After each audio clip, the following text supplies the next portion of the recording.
What's up, you guys? It's me again, back at it again with another video. And in today's video, I'm just gonna walk you guys over on how I installed these LED pods. This is a 2002 Chevy Silverado. It's gonna be the same for most vehicles. First things first, you're gonna find a place where you want to mount them. Personally, I wanted somewhere that's discreet and not sticking out of the side mirrors and stuff, so I chose under here. At first, I was gonna tie them back here, but I do plan on doing a transmission cooler on this vehicle, so I didn't want to drill into here where it's going to cover it. So for me, another option that I had was this bar down there, but I didn't want it to sit too close to this or interfere with the transmission cooler that I plan on doing. So I put them right here. It gives you a nut in there and just a little washer and a thing. The bolt actually came up to like about here, so I took a Dremel, cut it off. So basically, once you find a mounting point, mock it up, measure twice, cut once. Whoa. Measure twice, cut once. I didn't measure any times, I just kind of sent it. But I took a pen, marked it, brought this up, put it on top, drilled my hole, and then yeah, I put the nut through, it held it up. It's pretty sturdy, not gonna lie. I do plan on putting a bigger washer just to distribute the weight, because these are, I believe they're like a pound to 2 pounds, so just to prevent anything from cracking. As far as wiring, I have never done anything wiring related except on my G37, which you guys hopefully have seen in a previous video, LED conversion to it. From HID to LED conversion, that's the first time I ever did anything with wiring. So my crimps right here, this kit provides everything you need. As you can see, there's not a, well, that's bad. I did this at night, but if I could do it, you could do it. All you just need is a set of crimpers, and then zip ties, a drill, and a ratchet.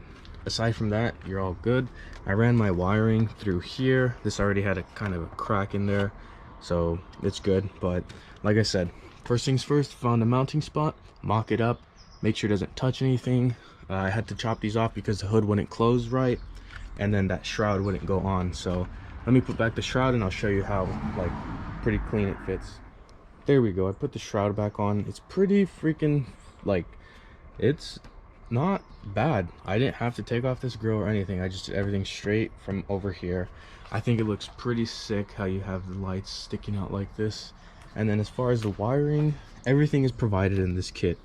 The relay that I have ground up to here, and the fuse, there's an inline fuse in here. The only thing that I did struggle with was running the wire through. I'm pretty sure, as you guys can see, I did mess this up. This is where the main harness goes. I was supposed to make a small cut up here, but I made it over here. And so when I made the cut that I was supposed to do up here, it kind of just tore everything, and then this boot kind of went in. So I have to fix this, but the lights work. Since this is a Silverado, most of the first generations are a side post. I don't know how safe this is, but I just took off the protectors that are on there. Let me show you guys. I just went ahead and took these off. They just kind of slide over the terminal and just protect it from the elements. But I took it off. I don't see it causing any harm or anything. Maybe just some corrosion, but everything is free from touching. Like, this is all insulated, so I'm not worried about it shorting out or anything. This right here is zip tied. I don't know if I already said this, but you're gonna need a few zip ties just to clean everything up. This is kind of sitting in here. I will maybe secure it with a zip tie a little bit better, just so nothing moves. But this, it's a little O-ring thing you kind of slip on, and then you just tighten the terminal with it. And then the ground, you just need to make sure you have a good ground, which this is. I kind of sanded the bottom of it so it just touches like bare metal. But yeah, after you run the wire, let me go ahead and show you guys inside. Alright guys, so excuse the mess, but here's the switch that I mounted up. This used to be just blank, there was nothing there before. So now every time I flip it, my lights turn on. And I kind of trimmed a little bit down. Like I said, measure twice, cut once. I didn't measure any of the times, and I just freaking sent it with the Dremel. And yeah, that's pretty much it. But wire related, like fishing the wire, I did go, like I said, through the firewall. Can you guys see? pretty sure you guys could see that right there, the little wire sticking up from, sorry, the space is very limited, but you guys get the idea. I ran the wire through and then took this off. I kind of fished it through the back, and then this trim piece right here pulls off. Watch, it's just pop clips, and you could pull it all the way off, making it very easy to pop off. And then this has a little tab right there which you press and then it pulls back.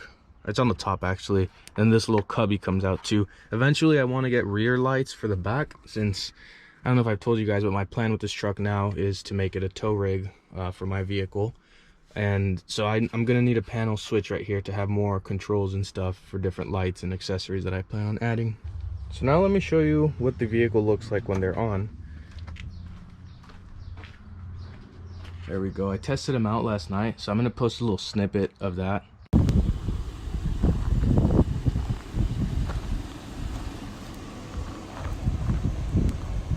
It makes the truck look pretty freaking sick, not gonna lie. At night it just gives it that like extra big front end look. And I mean, like I said, these are very discreet, so I like them. So if you're planning on doing this yourself and you've never touched anything with wiring, black is the ground, red is the positive. It's very easy. With this kit that I got, everything is labeled. I don't know if you guys could see, there's a tag in there which tells you what to do.